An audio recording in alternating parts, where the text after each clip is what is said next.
Kemal Kilicdaroglu had posed the greatest threat to Erdogan's power in decades. As we said, Turkey's political opposition, of course, has long been hobbled by internal divisions. It united around the 74-year-old center-left former economist, though, for this election. Just moments ago, he delivered a concession speech in which he called this the most unfair election in years. We can cross now to France 24's Ankara correspondent Jasper Mortimer. Jasper, we heard that speech from Kemal Kilicdaroglu. What stood out for you in that concession speech? Yes, well, he simply didn't dwell on his loss at all. He said this election was not fair, but he said our march will go on. We will continue to defend democracy. I will continue the struggle. He gave no indication that he would resign as a leader of the Republican People's Party, the largest opposition party in the country. In fact, on the contrary, his speech seemed aimed at motivating his supporters as if he would continue to lead them. Well, Jasper, what realistically do you think is the practical future for Turkey's opposition in the wake of this result? Well, I think there should be some serious re-examination of what went wrong. I do think a change of leadership is necessary.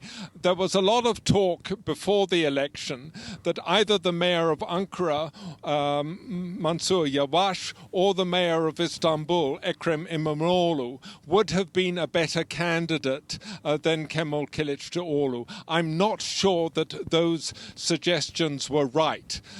People voted for Erdogan for reasons of cultural identity, and I'm not sure that either Mansur Yavaş or Ekrem İmamoğlu would have managed to swing more voters away from Erdogan. However, I do think that Kemal Kilicdaroglu, who's led the opposition for the last 13 years, now has to face the fact that he has never won against Erdogan. He certainly gave Erdogan a better run for his money than he has ever had. In the two previous presidential elections, the challenger got either 30% or 38%. Kemal Kilicdaroglu got nearly 48% tonight. That's, pretty close to 50%. So while his performance was impressive, it wasn't good enough. And for that reason, I think he should step aside. However, what I think doesn't matter. There is a tradition in Turkish politics that leaders don't resign. They continue. And this might be one of the cases when he will argue to his supporters that because he's boosted the opposition's position on the electoral map, that they should stick with him.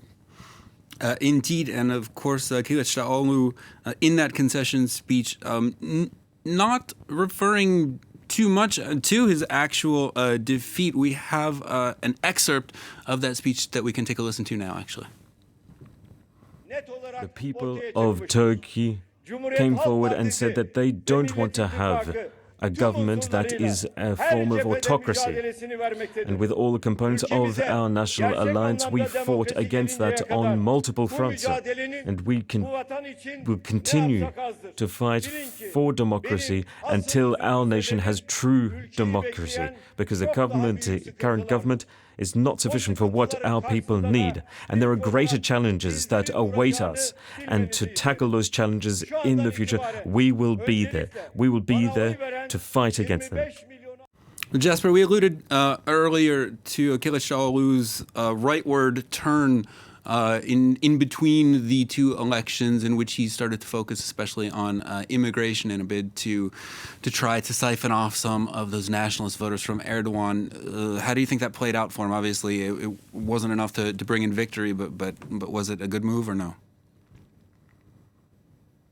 Well, certainly television commentators was saying today, even before the results came in, that tactically that was a good move. And when you look at the figures, he got just under 45% in the first round 2 weeks ago, and today he got just under 48%. So he did manage to boost his support by 3 percentage points. However, in the course of this lurch to the right to appeal to nationalistic voters, he did alienate Turkish liberals, notably by saying that he was going to expel immigrants, and he also alienated, by saying he was going to expel refugees, and he also alienated Kurdish voters by saying that he would go along with Erdogan's policy of deposing the elected mayors of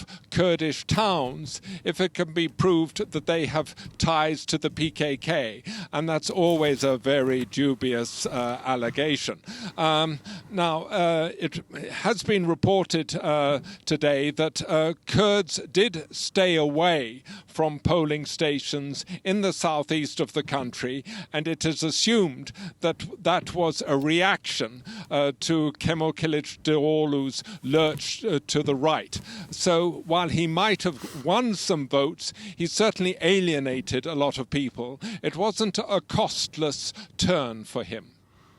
All right, France 24's Jasper Mortimer reporting for us live from Ankara. Thanks very much, Jasper.